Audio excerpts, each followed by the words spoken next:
নমস্কার, তীর্থাস কিচেনে আজকে রান্নায় আপনাদের সাদর আমন্ত্রণ। আজ আপনাদের জন্য নিয়ে এসেছি চাল কুমড়োর এক দুর্দান্ত রেসিপি, যা বানাতে উপকরণের পরিমাণও খুব অল্প লাগে, পরিশ্রমও খুব অল্প হয়, অথচ একবার খেলে স্বাদ আপনি ভুলতে পারবেন না বলতেই পারি। আসুন দেখে নিই উপকরণ। প্রথমেই নিয়েছি একটা চাল কুমড়ো পরিষ্কার করে ধুয়ে দুদিকের মাথাটা কেটে নিয়ে গায়ের খোসাটাকে প্রথমে আমরা ভালো করে ছাড়িয়ে ফেলবো। দেখুন খোসা ছাড়ানো হয়ে গেছে। এরপরে ঠিক এইভাবে চাকা চাকা করে পিস বের করে নিতে হবে। ঠিক এতটা চওড়া এবং গোল হবে। পিসগুলো খুব বেশি মোটা বা সরু হবে না, তাতে বেশি সেদ্ধ বা কম সেদ্ধ হওয়ার ভয় থাকে। এরপর এগুলোতে নুন এবং হলুদ মাখিয়ে 10 মিনিটের জন্য রেখে দিতে হবে।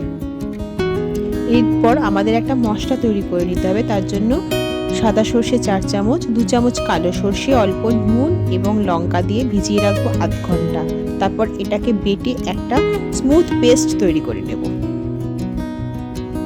এরপর গ্যাসে একটা প্যান বসিয়ে সেটাকে ভালো করে গরম করে খুব অল্প তেল দিতে হবে। তেলটা প্যানের গায়ে ভালো করে মাখিয়ে নিয়ে একে একে চাল কুমড়োগুলোকে ভাজতে দিতে হবে।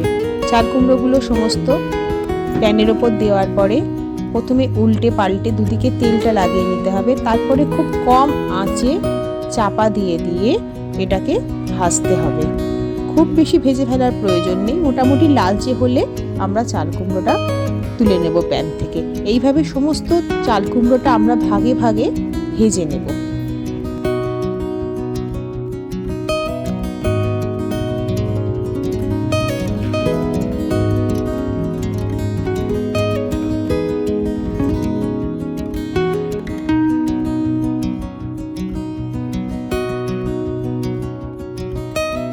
দেখুন আমাদের চাল কুমড়োগুলো সব ভেজে নেওয়া হয়ে গেছে।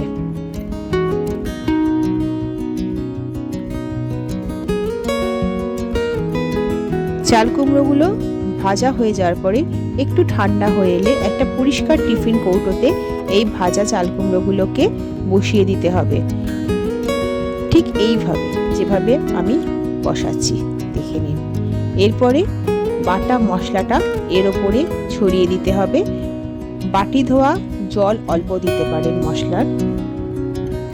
তারপরে পরিমাণ মতো নুন, চিনি, কাঁচা লঙ্কা এবং সর্ষের তেল দিয়ে টিফিন বক্সের মুখ বন্ধ করে রাখতে হবে। তারপর একটা পাত্রে জল বসিয়ে দিতে হবে গ্যাসে, এবং জলটা ফুটতে শুরু করলে তার আগে তার ভিতরে একটা স্ট্যান্ড দিয়ে এই টিফিন বক্সটা বসিয়ে দিতে হবে। তবে পাত্রের জল যেন কখনোই টিফিন বক্সের মুখ পর্যন্ত না হয়। এরপর চাপা দিয়ে প্রথমে 5 থেকে 7 মিনিট বেশি আঁচে এটাকে ফোটাতে হবে। তারপরে আঁচ কমিয়ে দিয়ে আরো 10 থেকে 12 মিনিট রাখতে হবে। এরপর গ্যাস অফ করে টিফিন বক্সটা ঠান্ডা হলে ঢাকনা খুলে নিলেই আমাদের চাল কুমড়োর ভাপা পরিবেশনের জন্য তৈরি। দেখতে যতটা সুন্দর রং আপনারা দেখতে পাচ্ছেন, খেতে ততটাই ভালো হয়।